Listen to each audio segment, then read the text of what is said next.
Was that weird that he asked you to buy 10 million FTTs after you guys cut your deal in retrospect? In retrospect, it's weird because he knew there was a severe problem. He did know. Now, maybe he was living in denial, and such denial where he didn't even believe that he was living with a severe problem.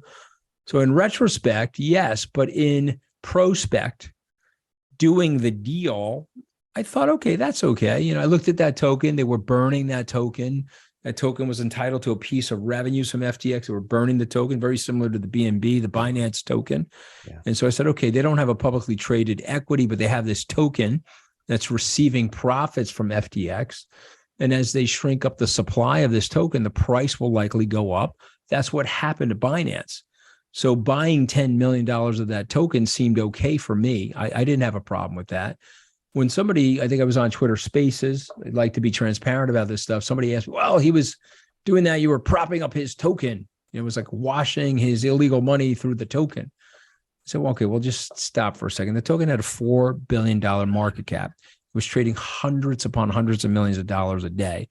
The $10 million of token purchase that we made was a drop in the bucket. There was nothing about the size of that. It would be like me telling you, okay, listen, I'm going to move the stock market.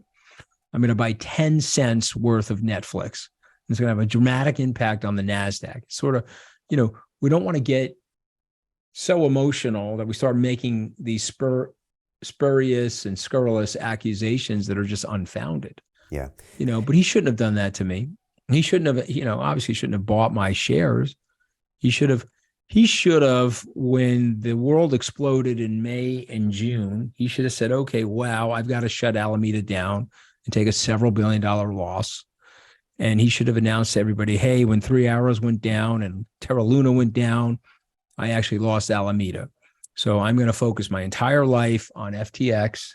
Here's the good news about FTX. Here's the bad news about FTX. It's going to be way smaller now that Alameda is dead. And we may have to do a down round here or two, but this is an exciting story. And it's a long-term great vision about growing an exchange.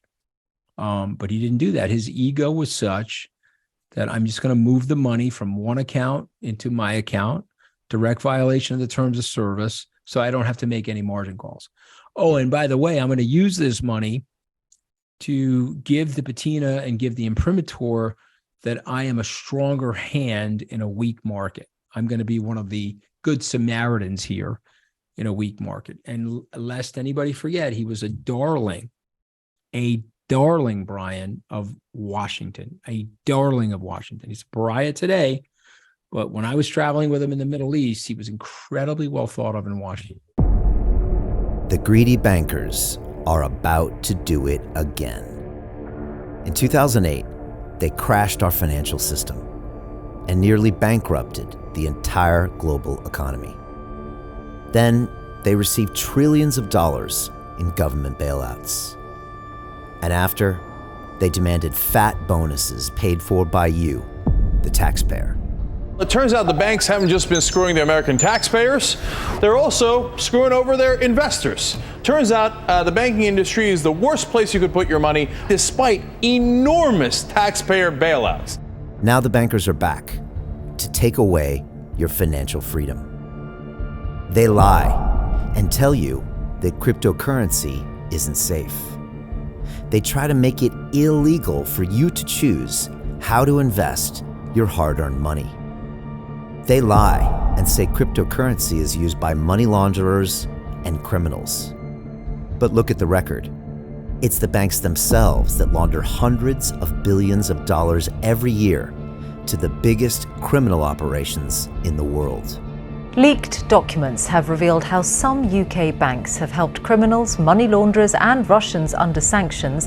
American authorities discovered that the Sinaloa cartel moved $881 million through HSBC accounts as bank officials turned a blind eye to the illegality. The bankers lie and say cryptocurrency is not a real investment. Meanwhile, the smartest CEOs in the world are buying billions and billions of it. The truth is that banks lie about cryptocurrency because it makes them scared. The banks take $9 trillion per year of your hard-earned money, and they are worried that they will finally be exposed. They're scared because crypto means they can no longer control your money, which means they can no longer control you. They are scared because you might actually understand your money and intelligently decide what to do with it. Now is the time for us to come together, fight back, and take control. It's time to educate ourselves, our families, and our communities. Because financial education means financial freedom. We know that cryptocurrencies will help us build the new decentralized financial system of the future. A banking system that is of the people, by the people, and for the people. A banking system where access to finance is a fundamental human right. A banking system that is free and fair and welcomes all humans on this earth. The DeFi revolution is happening. We, the people, can no longer be fooled. We choose to take control of our finances. We choose to take control of our freedom. We choose to take control of our future. Join us, and let's take back our financial freedom forever.